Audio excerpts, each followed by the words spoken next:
Hello, hello student. Here we start our chapter first, reproduction in organism. In this chapter, we saw that one of the most significant features of the living organism is their ability to reproduce their own kind. This process helps the species to produce their own kind, as without the process of reproduction, the species would exist only one generation and an increase in the population and the continuation of species would be rather impossible. It means one of the most significant feature, हमारा सबसे ज़्यादा विशिष्ट एक feature है living organism का reproduction करना, और ये एबिलिटी रिप्रोडक्शन कर कर अपने जैसा रिप्रोड्यूस करते हैं ओन काइंड को। यहाँ इस चैप्टर में हम पढ़ेंगे reproduction in organism. In first, if we saw that our introduction is the period of birth to natural death of an organism is called lifespan. Is objective question also, so you can sincerely see this. The period of birth to natural death, वह काल, वह समय जहाँ जन्म से मृत्यु तक का एक ऑर्गेनिज्म का बताया जाता है, उसे हम लाइफ स्पैन कहते हैं। पीछे एक क्वेश्चन भी बन सकता है आपका objective, what is life span, और सब्जेक्टिव क्वेश्चन भी बन सकता है 2 मार्क्स का, what is life span. So when a species from birth to its death is called a organism of life period is called as lifespan. Lifespan of an organism vary from species to species. Lifespan her organism का अलग अलग एक species से दूसरे species का different होता है। No individual is immortal except unicellular organism. Unicellular organism के अलावा कोई भी ऐसी स्पीसीज धरती पर नहीं है जो कि इमोर्टल हो यानी अमर हो, because it continue its life in progeny by fission. आप कहेंगे यूनिसेक्सुअल जो है इमोर्टल कैसे हुए, क्योंकि वो अपनी प्रोजेनी को, जो अपनी पीढ़ी है आने वाली निरंतरता को, वो अपने जीवन में किस प्रकार से बनाए रखते हैं। यूनिसेलुलर जीव जैसे कि मान लीजिए अमीबा है, अमीबा अपनी सेल को 2 पार्ट्स में डॉटर सेल में डिवाइड करके 2 डॉटर सेल में अमीबा इस प्रकार से रिप्रेजेंट करता है और नई सेल में अपनी पीढ़ी में नया लाइफ जनरेट करता है 2 डॉटर सेल बनाकर। इसीलिए कहा गया है कि यूनिसेलुलर ऑर्गेनिज्म इमॉर्टल होते हैं।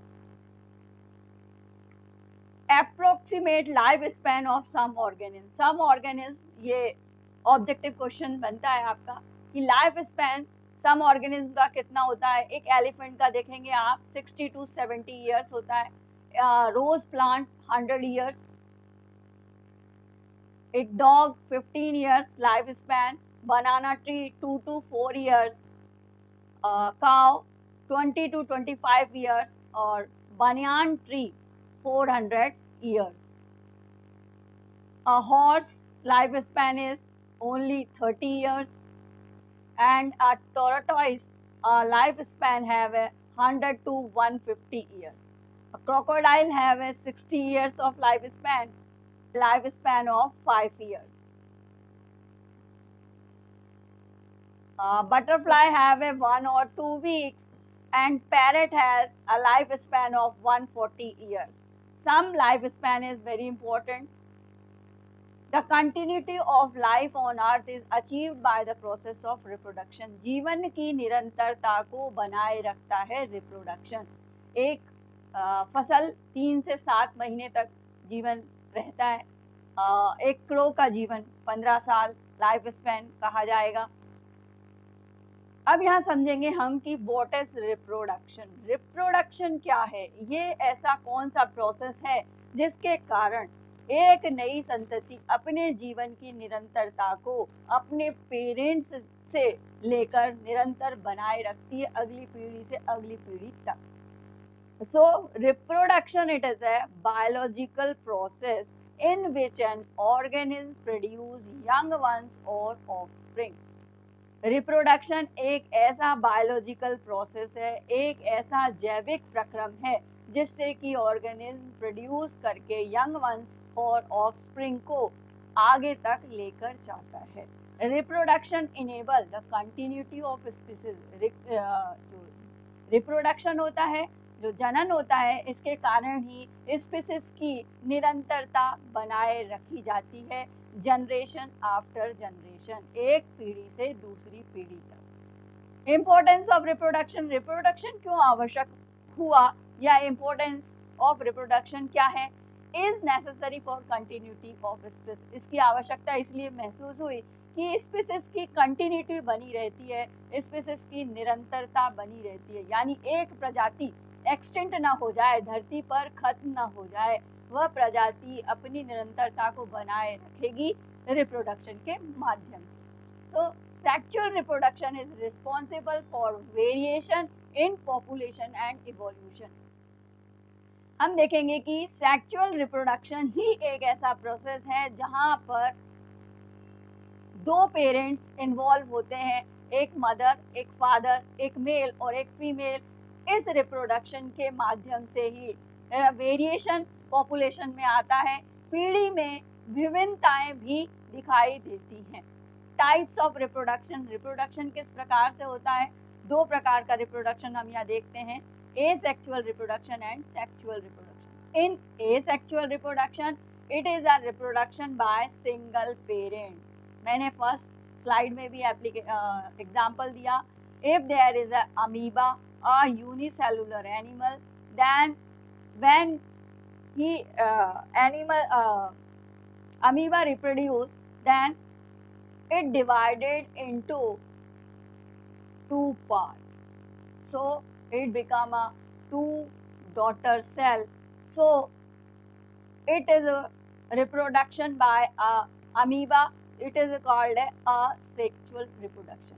ऐसा रिप्रोडक्शन, अलैंगिक प्रजनन, ऐसा जिसमें कि स्वयं जो संतति है वो अपने समान नई पीढ़ी को उत्पन्न करने के लिए अपनी कोशिका को पूर्णतया दो भागों में विभाजित कर देती है, और दो भागों में विभाजित करने पर उसमें नई दो संतति उत्पन्न हो जाती हैं, उसके जैसे ही समान। तब यहाँ पर उस जैसा ही समान संतति उत्पन्न हो जाती है, नई डॉटर सेल हो जाती है। लेकिन इस एसेक्सुअल रिप्रोडक्शन में जो नई डॉटर सेल्स बनती हैं, इसमें कोई वेरिएशन नहीं पाया जाता है, विभिन्नताएं नहीं पाई जाती हैं। इसलिए एसेक्सुअल रिप्रोडक्शन ओनली कुछ ही संततियों में, कुछ ही प्रजातियों में पाया गया। वेरिएशन लाने के लिए, पीढ़ी की निरंतरता को बनाए रखने के लिए, विभिन्नताएं बनाए रखने के लिए जरूरी था धरती पर सेक्सुअल रिप्रोडक्शन हुआ, जिसमें कि it is the reproduction in which two parent of opposite sex involve, जहां पर दो पेरेंट्स अपोजिट सेक्स वाले इन्वॉल्व हुए with the formation and fusion of gametes. दो पेरेंट्स अलग अलग मेल और फीमेल पेरेंट्स के द्वारा बनाई गई जो संतति थी वो वेरिएशन वाली थी। अपनी नई पीढ़ी को, संतति को नया वेरिएशन दिया उसने, और नई पीढ़ी में निरंतरता बनाए रखने की वैरायटी भी आई।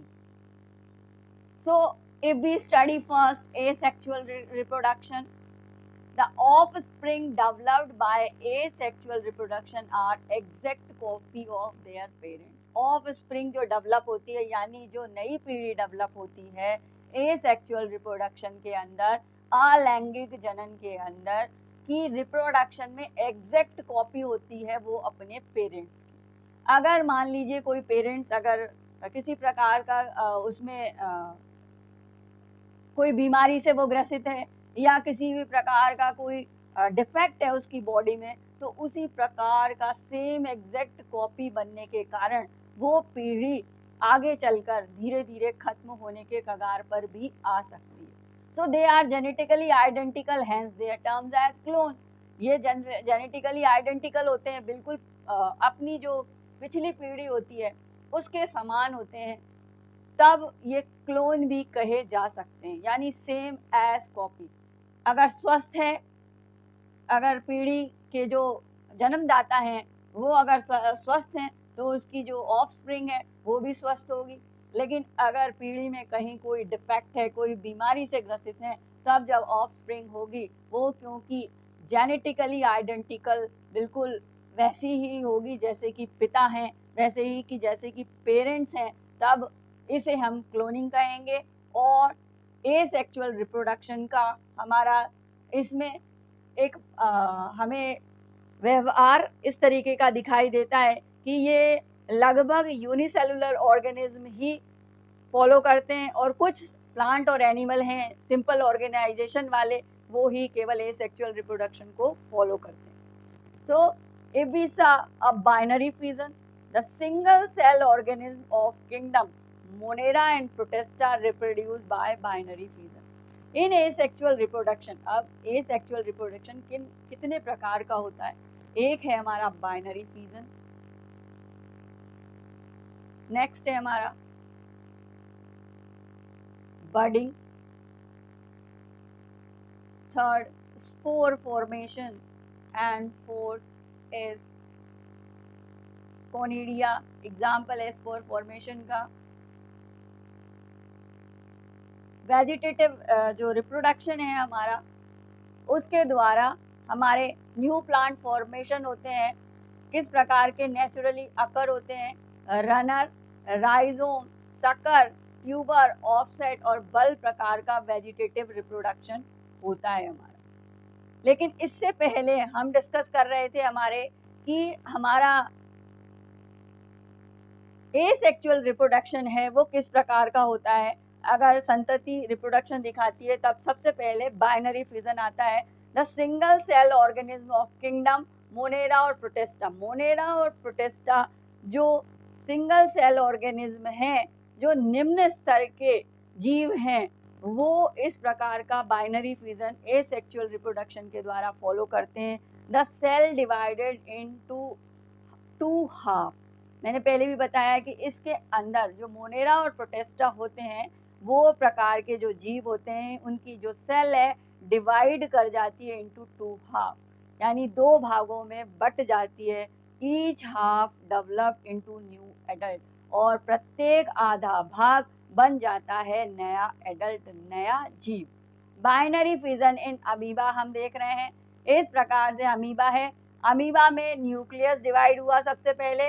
न्यूक्लियस डिवाइड होने के बाद बाइनरी फिजन में दो डॉटर सेल का निर्माण इस प्रकार से हुआ। ये बाइनरी फिजन इन अमीबा में हम देख रहे हैं। फिर इसके बाद budding in yeast, the cell division is unequal and small bird are produced. Initially these are attached to parent cell.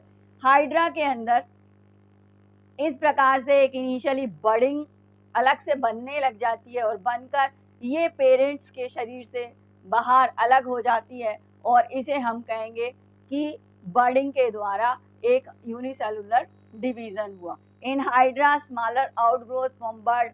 ये हाइड्रा प्लांट है। हाइड्रा प्लांट में अलग से एक ग्रोथ हो जाती है बर्ड के रूप में, और ये नए प्लांट को बना लेती है। इसे हम हाइड्रा में एसेक्सुअल रिप्रोडक्शन शो करता है।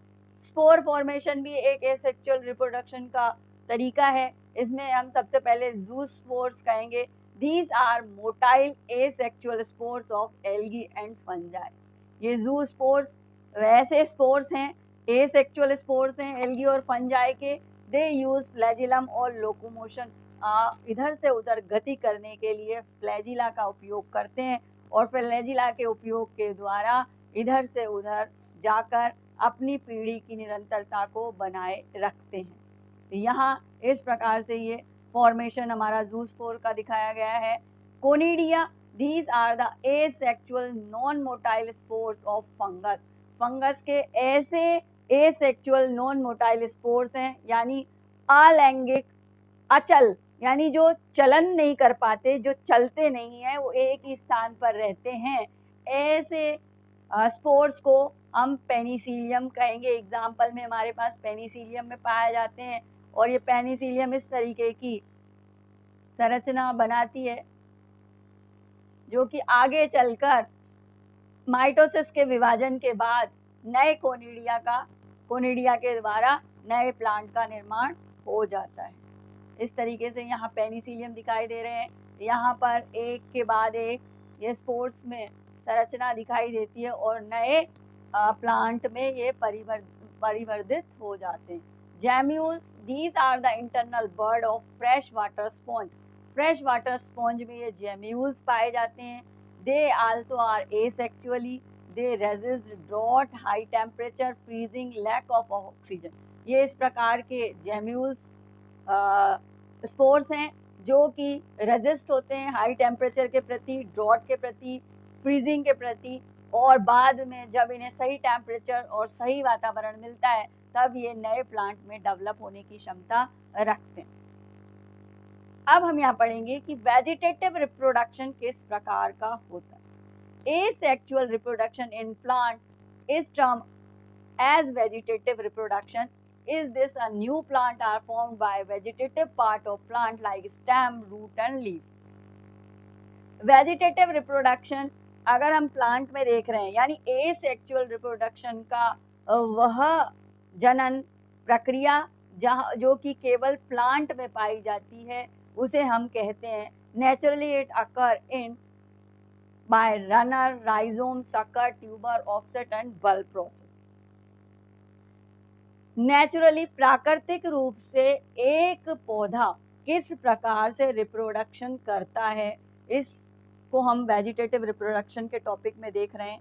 सबसे पहले रनर प्रकार के जो प्लांट होते हैं वो it is a slender stem that grow horizontally to ground.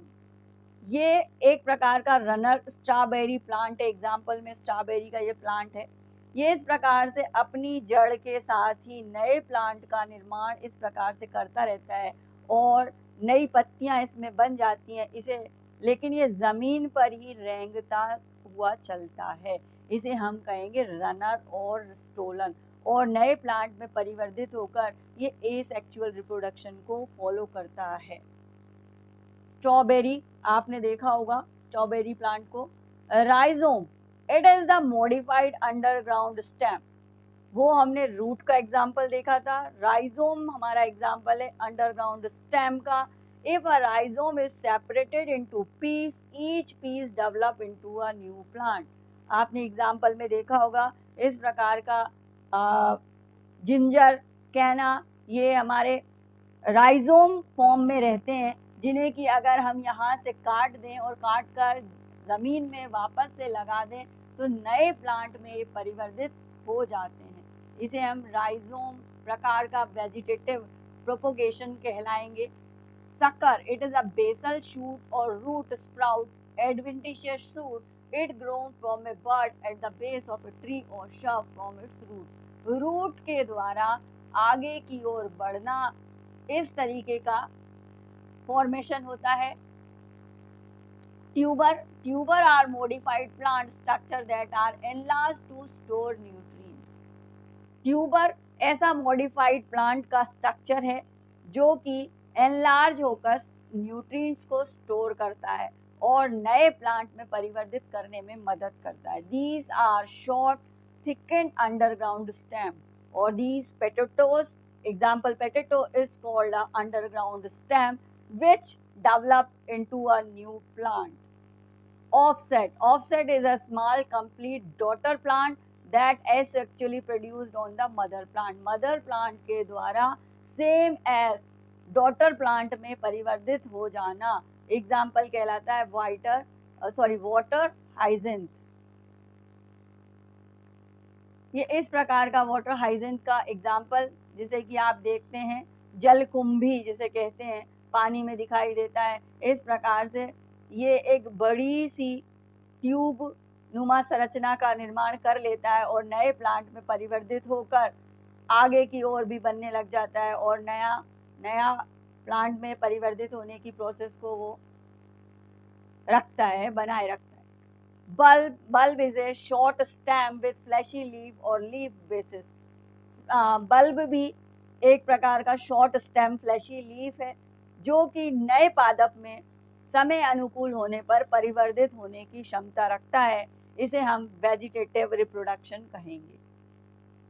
Terror of Bengal, aquatic plant में अगर हमने वाटर हाइजिंथ का एग्जाम्पल देखा है तो टेरर ऑफ बंगाल भी इसे कहा गया, क्योंकि ये एक समय इतना ज़्यादा ये फैल गई थी नदी के अंदर कि इसने बहुत सारी नदी भी सुखा दी थी, तब ये टेरर ऑफ बंगाल कहलाता है। और ये प्लांट फैलकर बहुत जल्दी से तेजी से फैल जाता है और आगे की ओर बढ़ने की कोशिश करता है। It rapidly reproduce by vegetative method offset in short period, बहुत कम समय में ही बहुत तेजी से बढ़ जाता है। It drain oxygen from water, और ये सबसे ज़्यादा ऑक्सीजन सारी पानी की सोख लेता है। That lead to death of fishes, और इसके कारण जो जल जंतु होते हैं, जल के अंदर रहने वाले जो जंतु होते हैं, ऑक्सीजन की कमी के कारण मर जाते हैं, इसीलिए इसे बंगाल का टेरर भी कहा जाता है। So now we study about sexual reproduction. In this process we study it involves the formation and fusion of male and female gametes. In sexual reproduction we study about the formation of new gametes by the male and female fusion. So male और female gametes के fusion से नई पीढ़ी का निर्माण होना, नए gametes का निर्माण होना सेक्सुअल रिप्रोडक्शन कहलाता है। The gamete develop in same individual are bisexual and different individual are unisexual. Bisexual are also called monoecious. Unisexual are called dioecious. So in this, if we saw that if there is a both male and female part is present in one plant, then it is called a monoecious. If there is only one male or female gametes are present, so it is called a plant dioecious. So in this, here we saw a dioecious example. There is a earthworm. Earthworm is a bisexual because in this there is testes and ovaries. Both parts are present in same earthworm. Earthworm bisexual कहलाया क्योंकि ये ऐसा जीव था जो कि monoecious था। Monoecious यानी इसमें दोनों प्रकार के मेल पार्ट भी पाया गया और फीमेल पार्ट भी पाया गया। सो earthworm is called a bisexual animal or monoecious animal. If we saw a dioecious animal, in there is a example where we saw a testes present in different body and ovaries present in different body. So this is a example of cockroach. This is a male cockroach and this is a female cockroach part. So in the male cockroach are only testes, means male parts are present, and this female in female cockroach there is only ovary part are present. So these type of animal are called dioecious animal. Example, cockroach. In plant there is called a mercantia. There is an example, this is a unisexual or dioecious plant. Hello student, now we start our first chapter by our notes. So first we saw that reproduction in organism has two parts, asexual reproduction and sexual reproduction. In asexual reproduction, what we say that the period though which a certain organism lives is known as its lifespan. वह समय या वह काल जहाँ पर एक organism अपना जीवन यापन करता है, यानी जिस प्रकार से एक जन्म के समय से लेकर एक जीव का जिस प्रकार से जन्म से मृत्यु काल तक का जो समय होता है, बाय बर्थ टू डेथ,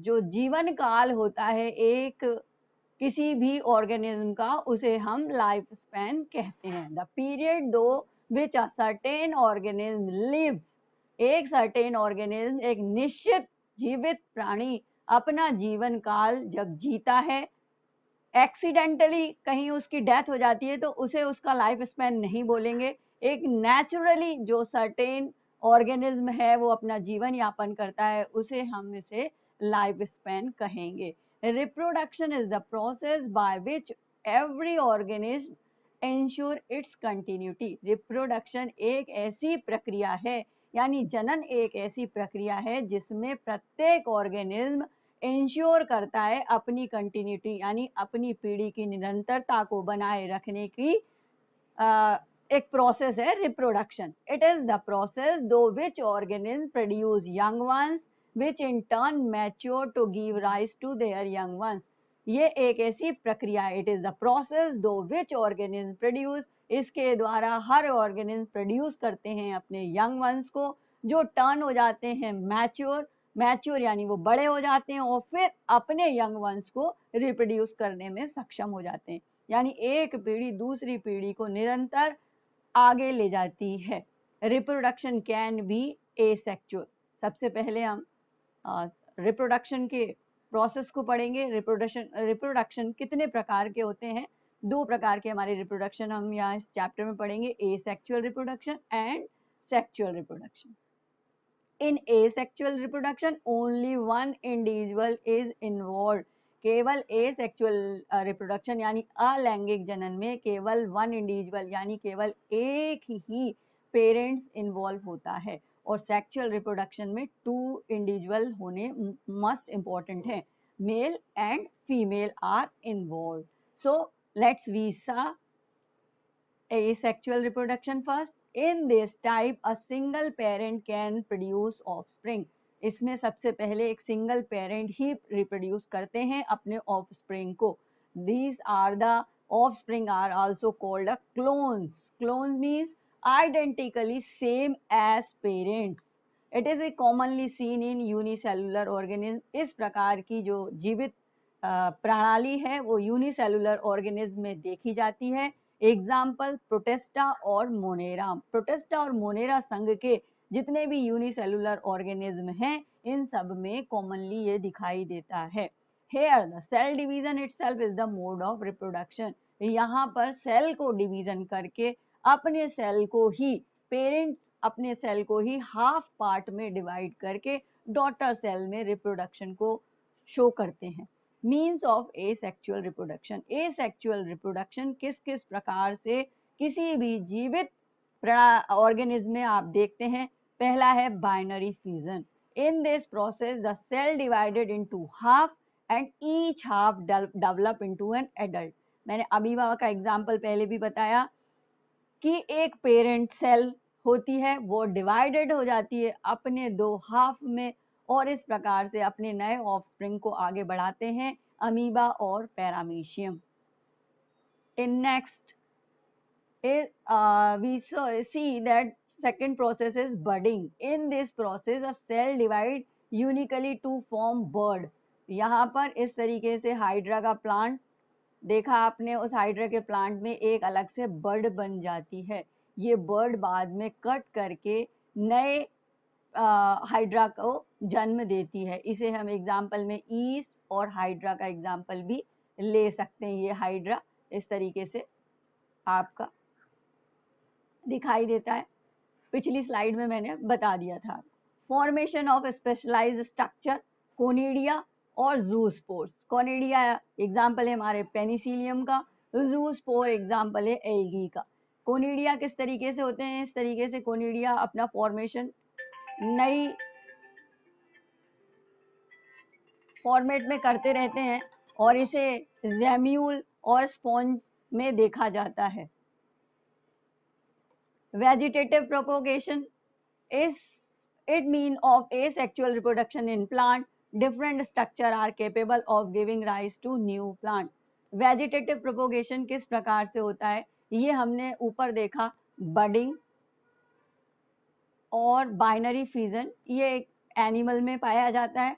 अब अगर हम प्लांट में वेजिटेटिव प्रोपोगेशन देखेंगे तब किस प्रकार का देखेंगे, यानी एसेक्सुअल रिप्रोडक्शन इन अगर प्लांट देखते हैं हम, तब हमारे प्लांट किस प्रकार से एसेक्सुअल रिप्रोडक्शन करते हैं, यानी एक प्लांट बॉडी अपने जैसी same as new plant body का निर्माण करती है। तब किस प्रकार से करती है, जो ग्लैडियस प्रकार का प्लांट होता है वो रनर होता है, अपनी जमीन पर अपने साथ में अपने नई पीढ़ी को वहीं से परिवर्धित करने की कोशिश उसकी रहती है। इस प्रकार से रनर यानी रेंग कर किसी भी प्रकार से अपनी संतति को नया एक पेरेंट्स दूसरे पेरेंट्स को जन्म देकर वेजिटेटिव प्रोपोगेशन करते हैं। राइजोम जिंजर मैंने बताया कि अदरक जो होता है वो अगर उसके टुकड़े कर दिए जाएं तो फिर से उसे अगर हम जमीन में लगा दें तो वो एक नए पौधे में डेवलप हो जाता है। इस प्रकार के वेजिटेटिव प्रोपोगेशन को हम राइजोम कहते हैं।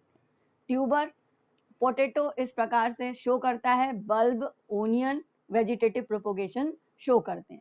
इन if we saw that sexual reproduction, हमने asexual reproduction in plant पढ़ लिया, अब asexual reproduction in animal भी पढ़ लिया। अब हम पढ़ रहे हैं sexual reproduction। sexual reproduction के प्री फर्टिलाइजेशन इवेंट में क्या क्या घटना होती है, यानी सेक्सुअल रिप्रोडक्शन अगर होना है तो उसमें सबसे पहले किस प्रकार से मेल और फीमेल गैमेट्स का निर्माण होता है, इसे हम देखेंगे।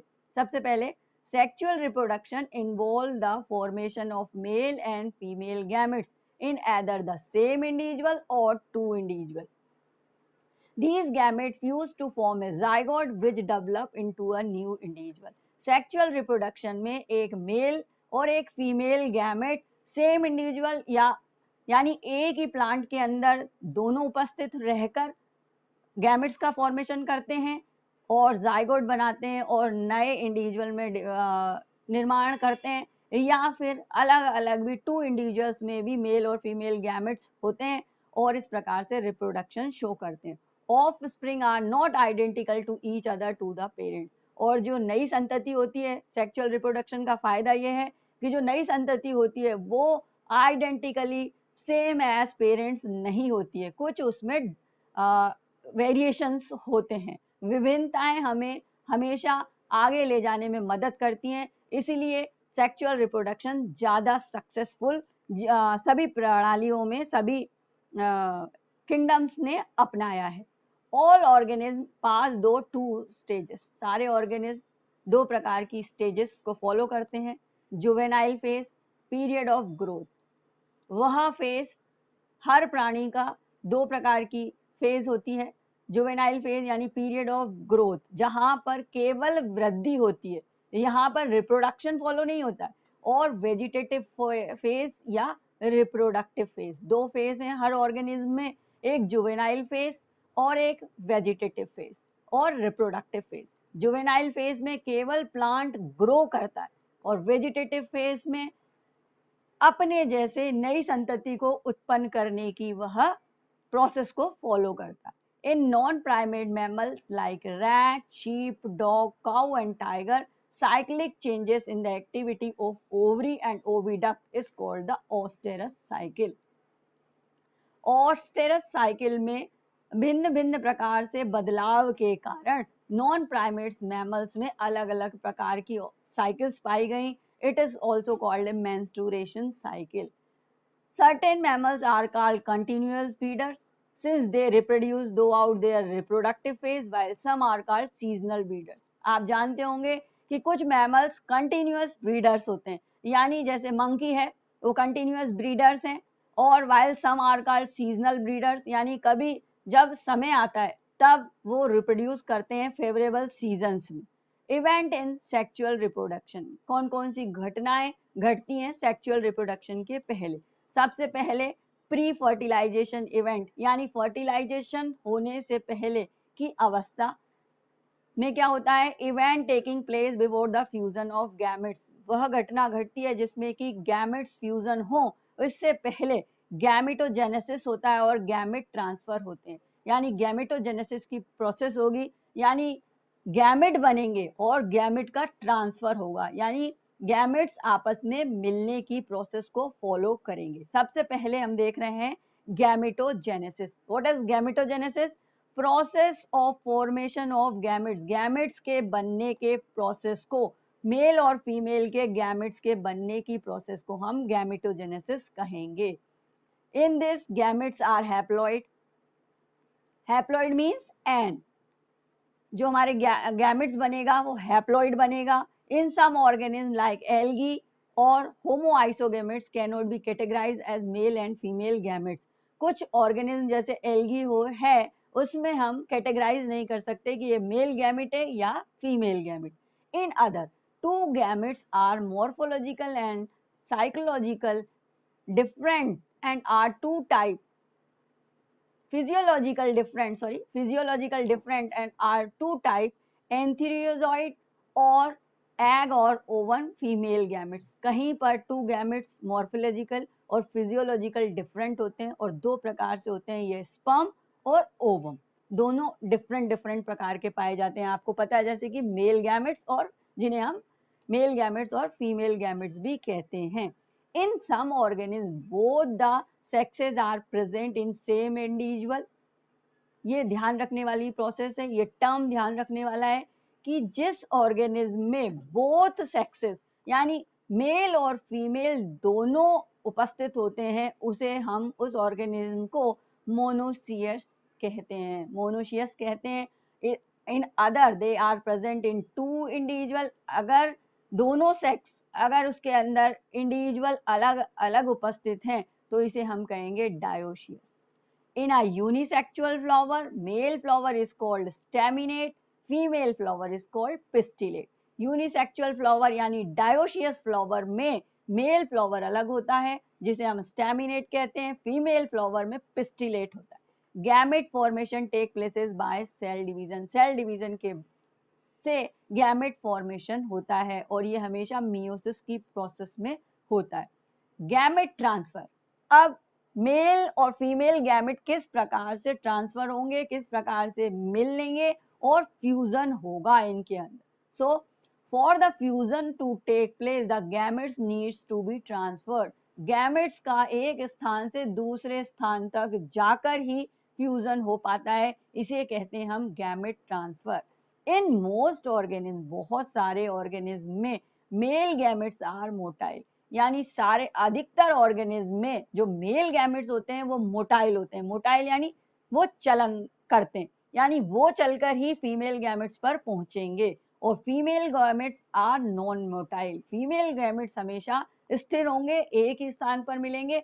मेल गैमेट्स आकर उन पर फीमेल गैमेट्स को मिलेंगे। So the male gametes need a medium for their movement. और हमेशा हर मेल गैमेट्स को एक स्थान से दूसरे स्थान तक पहुंचने के लिए एक मीडियम, एक माध्यम की जरूरत होती है। इसलिए प्रकृति ने large number of male gametes do not make it to female gamete and hence several thousand of male gametes are produced to overcome this loss.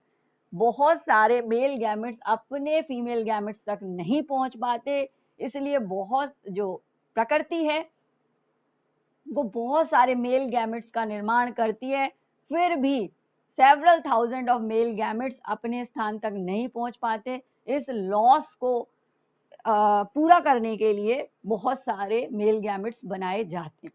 In angiosperm the pollen grain carries the male gametes, the ovule carry the female gamete. Angiosperm जो plant हैं, सबसे ज्यादा developed जो variety है angiosperm plants की, उनके pollen grain carry करते हैं मेल गैमेट्स को, वो लेकर जाते हैं मेल गैमेट्स को। और ovule carries the female gamete, और जो ओव्यूल होता है वो कैरी करता है फीमेल गैमेट्स को। Pollen grain are produced in the anther, need to be transfer to the stigma for fertilization to occur. This is easy in monoecious plant. ये घटना मोनोशियस प्लांट में तो बहुत आसानी से हो जाती है। क्यों? क्योंकि मेल और फीमेल फ्लावर एक ही स्थान पर उपस्थित होते हैं। if we saw that this is a flower, in this there is stigma is present,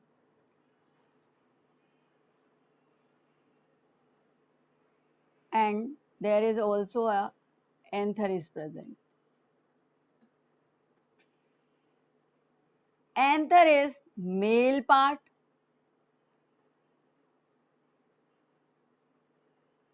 and this stigma is called female part. So both part of plant, both male and female part of plant is present in same flower, then this is called a monoecious plant.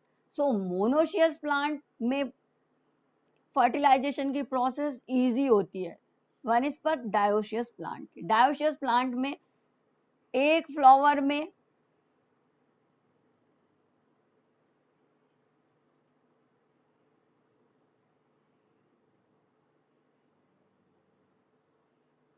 Stigma जो flower है वो एक flower में पाया जाएगा और दूसरे flower में एंथर्स दूसरे फ्लावर में उपस्थित मिलेंगे। इस प्रकार के फ्लावर हमें कहलाएंगे dioecious flower.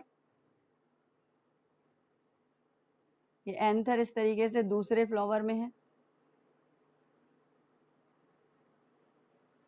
So in this flower, there is a male flower present, and in this there is a stigma, anther and filament. So this is called a female flower or this is called a male flower. So when these anther search a female flower, so the fertilization process may be followed.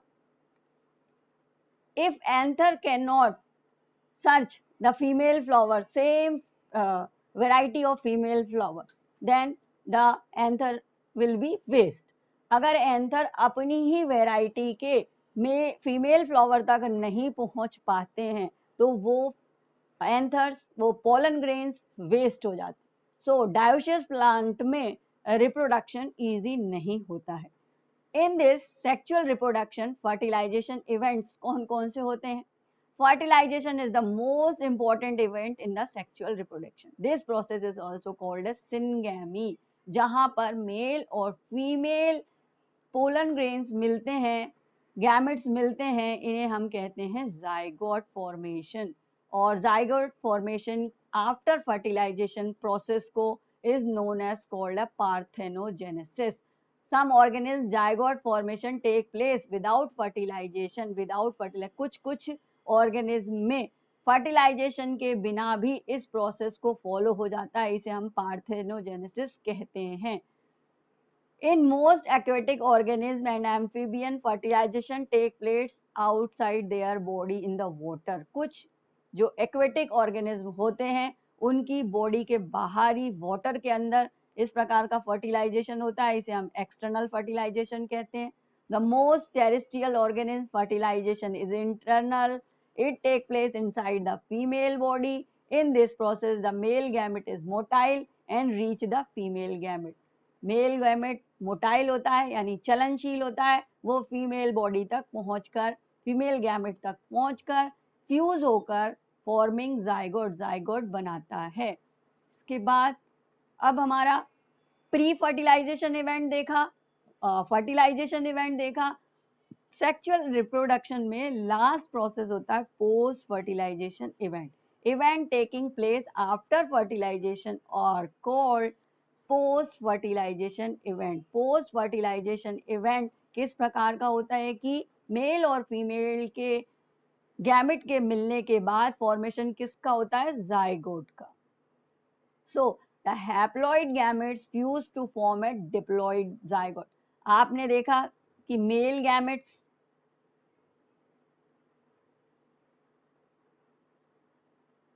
और female gametes, N थे, यहां पर male gametes N हुआ, ये zygote formation पर ये कैसे बना? 2n हो गया। So diploid zygote in all organism, सभी ऑर्गेनिज्म में जाइगोट डिप्लॉइड होता है। In external fertilization a zygote is formed in an external medium. External fertilization में जाइगोट एक्सटर्नल मीडियम में बनता है। इंटरनल फर्टिलाइजेशन में zygote is form inside the individual, internal fertilization में जायगोट इंडिविजुअल के अंदर बनता है.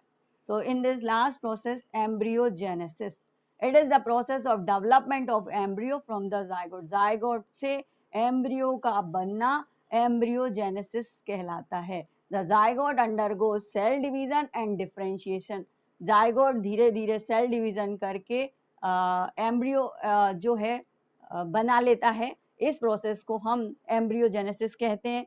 Animal can be grouped into two categories based on how and where the development of zygote take place. These categories are oviparous, viviparous. So first we saw oviparous plant. The fertilized egg is covered by a calcareous shell and is released into outside environment. The development take place inside the egg and young one hatch out. कुछ fertilised egg calcium की shell के अंदर release कर दिए जाते हैं outside the environment, environment के अंदर. इस प्रकार के जीवों को हम ओविपेरस कहते हैं. एग्जाम्पल बर्ड्स और रेप्टाइल, जहाँ की एक्सटर्नल फर्टिलाइजेशन के बाद जो फर्टिलाइज्ड एग हैं वो बाहर कैल्शियम की शेल के अंदर रिलीज कर दिए जाते हैं.